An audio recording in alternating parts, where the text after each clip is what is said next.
Bonjour, nous sommes le samedi 11 mai 2024 et nous allons parler des futurs RTX 50, la série des 5000, puisque ces nouvelles cartes sortiront vers la fin de l'année, où elles seront annoncées et disponibles de forme décroissante, c'est-à-dire de la plus puissante à la moins puissante, en commençant par la 5090, peut-être la 5080 en fin d'année, et les autres 5070, 5060 et autres déclinaisons début de l'année 2025.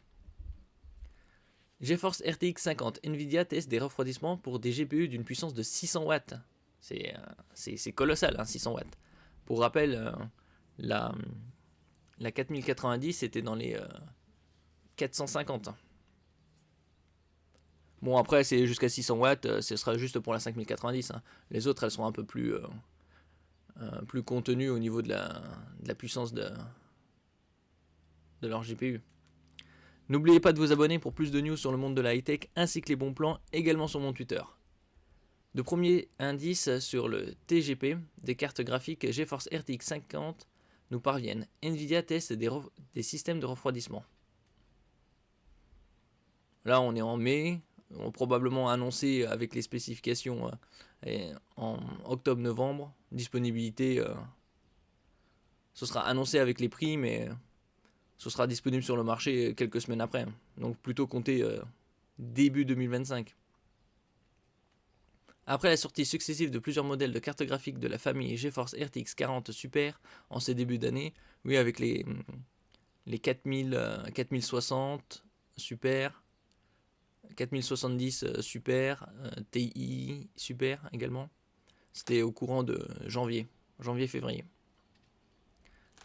Nous nous tournons logiquement vers la prochaine génération de GPU Nvidia, basée sur l'architecture Blackwell cette fois-ci, qui prend la suite d'Ada Lovelace. Ada Lovelace, c'est les 4000.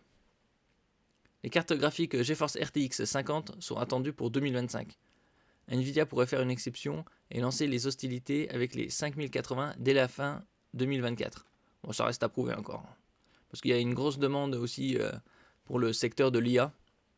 Donc on verra comment ce sera approvisionné. Bon, il y aura certainement des annonces, mais la disponibilité, ce sera plutôt début 2025. En attendant, BenchLife nous donne des informations intéressantes sur des tests réalisés par les Verts, c'est-à-dire Nvidia, concernant le refroidissement de ses futurs produits.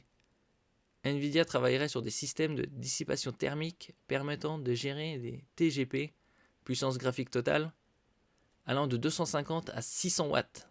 Donc 250 ce sera pour les 5060, 70, et 600 pour la 5090. On comparera aussi par rapport à la série des 4000. Un refroidissement puissant pour des GPU gourmands. Oui, parce que 600 watts, si ça grimpe avec le prix, on aura probablement une RTX 5090 annoncée dans les 1700, 1800 euros et disponible sur le marché à 2500. Après, pour l'instant, c'est des spéculations, on verra.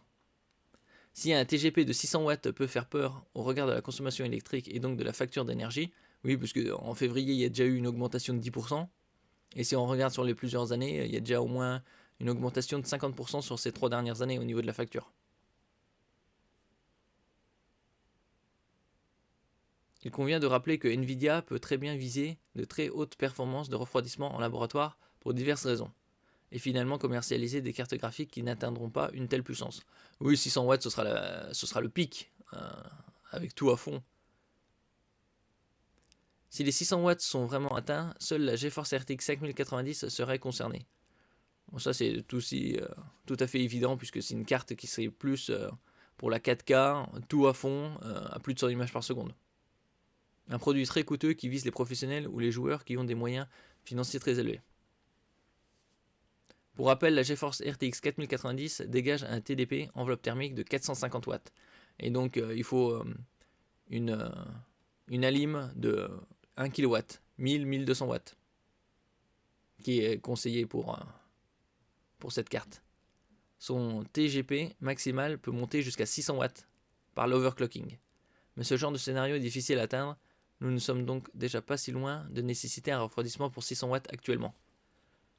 Surtout que, d'après certaines rumeurs, informations, la 5090 serait 70% environ plus puissante que la 4090. Donc avec l'optimisation du refroidissement, de la gravure, on verra si ça va atteindre les 600 watts. Somme toute, la donnée qui doit peut-être attirer le plus notre attention est la puissance de base utilisée pour les tests de Nvidia, 250 watts. Actuellement, une RTX 4060 affiche un TDP de 115 watts et un TGP maximal de 130 watts. Donc ça va. Les 4060, c'est plus pour du gaming en Full HD. Et du QHD, avec les paramètres moyens. Alors que les 4070, c'est plus du QHD, c'est-à-dire 1440p. Ainsi que les 4080 et 4K. Et la 4090, c'est du 4K avec tous les paramètres à fond.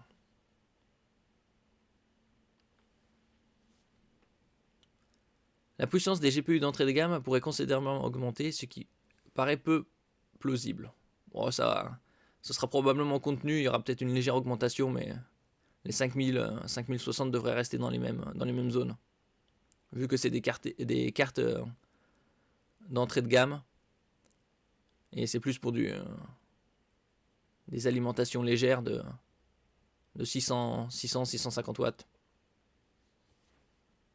Et du gaming Full HD. Les tests ne concernent pas les GPU les moins puissants qui doivent justement sortir plus tard que les hauts de gamme. Comme je disais, c'est de façon décroissante, c'est d'abord les plus puissantes et après les moins puissantes qui sortent. Nvidia vise durant ces tests durant ces tests, mais les produits finaux n'auront pas besoin d'un refroidissement aussi efficace. Oui, ils testent toujours une marge de... Faut toujours plus que moins. On verra bien. Mais bon, ça c'est sûr que si ça atteint 600 watts, ce sera probablement comme la 4090 en overclocking.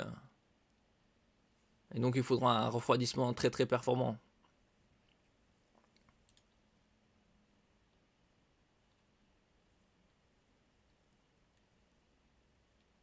Ici par exemple en comparaison, là on voit 2022, c'était à la sortie des Ada Lovelace, c'est-à-dire la série des 4000. Target 450 watts, limite 600. C'était pour la 4090.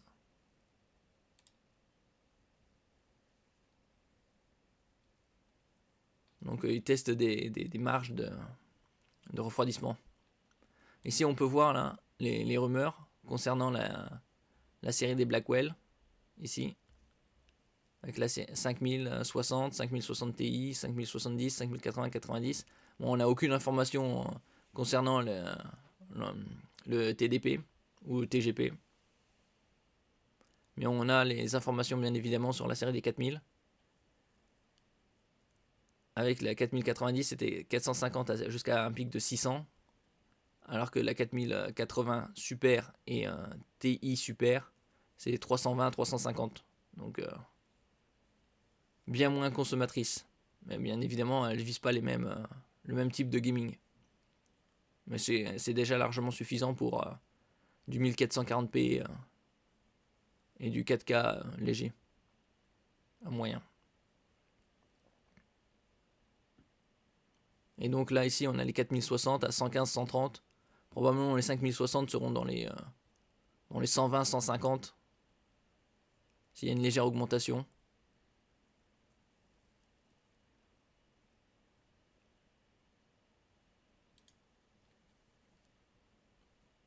Ça, c'est par mesure de sécurité, c'est pour voir quelle puissance ils peuvent dissiper, quelle chaleur. Et donc, ça ne signifie pas que la 5090 ira jusqu'à 600 watts. C'est par mesure de sécurité. On verra. Pour l'instant, c'est que des rumeurs.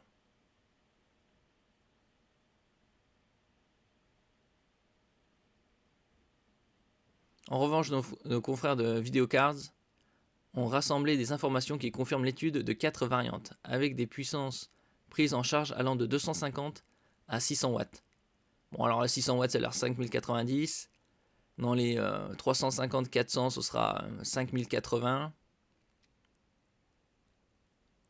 5070. Et tout ce qui est 250-300, ce sera probablement 5070, 5060 Ti.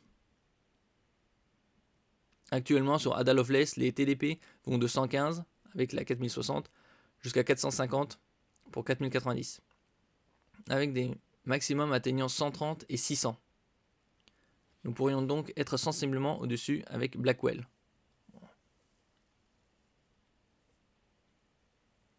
Ça aussi, c'est que des suppositions pour l'instant. Merci pour votre écoute. N'oubliez pas de mettre un j'aime, un commentaire, de partager et de vous abonner à la chaîne. À la prochaine fois.